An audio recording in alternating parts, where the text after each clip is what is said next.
evening, it's my pleasure to welcome Mac Flemming III. Mac is a counselor for juvenile sex offenders, as well as CEO and co-founder of TSEC, a nonprofit which teaches about the culture and history of people of African descent. His passion for education continues to touch those who aren't in the position to be taught the truth. Please welcome Mac.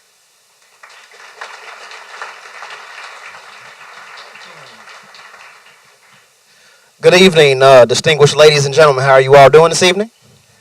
Good. Okay, so I'm going to use some cards just for reference points because I want to make sure that I don't forget anything. So, first one being, I'm going to make sure that we're going to spark some conversation. We're going to do a couple of things. We're going to talk about some stuff. And in this, we want to make sure that we touch on some achievements to make sure that we celebrate the stuff not just in February. Okay, Dr. Carter G. Woodson here. He established the Negro History Week in 1926. That 1926 week coincided with Abraham Lincoln as well as Frederick Douglass's birthday, turned into Black History Month in 1976. This guy here, Lewis Latimer, single-handedly was picked by Thomas Edison as well as Alexander Graham Bell to make sure that lights as well as lights and what else? Lights. Phones, thank you. Telephone, that's what I'm saying. All right, so 300 uses of a peanut. George Washington Carver. Coffee, writing ink, rubber. Not peanut butter though, just to make sure that you all knew that, okay?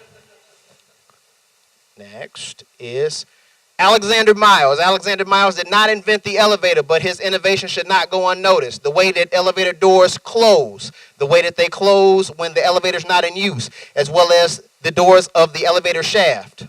Alexander Miles. This is Dr. Walter S. McAfee. He is the individual that did the computation of the speed of the moon, which was helpful to know that a radio signal could be bounced from here, well, from the moon back to Earth.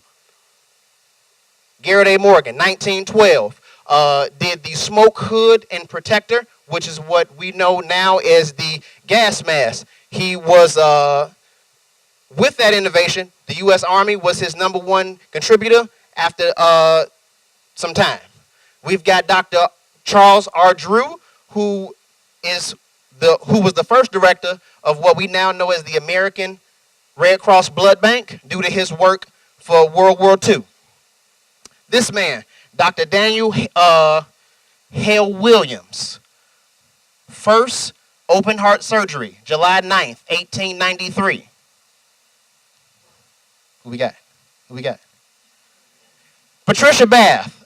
She was the first African American woman to receive a patent for medical purposes, as well as her invention was the laser phaco machine, which helps with cataracts. Charles Brooks is most well known for his innovations to the modern day street sweeper, but also was the inventor of the hole puncher, something we use every day.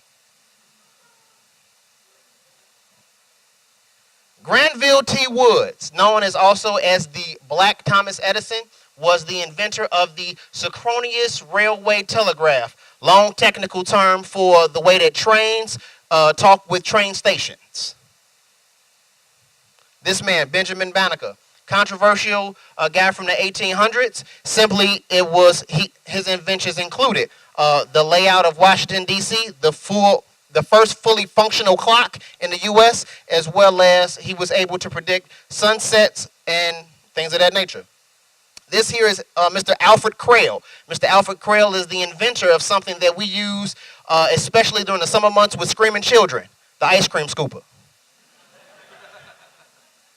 This man, the inventor of America's favorite snack, the favorite snack and the whole story behind it, we're still trying to look for it, but controversial, and it makes sense to me, the inventor of the potato chip, no pun intended.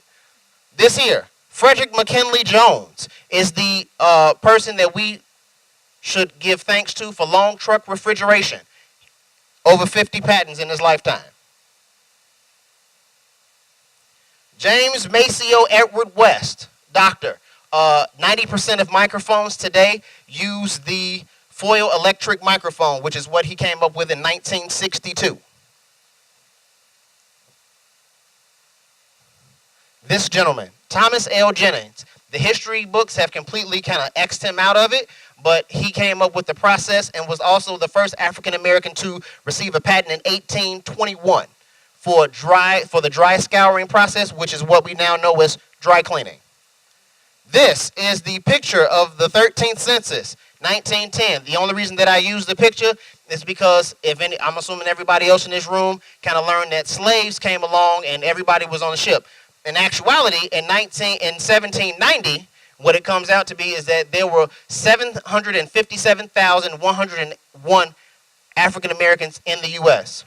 Of those, 59,557 were actually free. What we learn about African American history, we need to rethink that and give it to the actual and just talk to people about it because it's not always true. Thank you very much.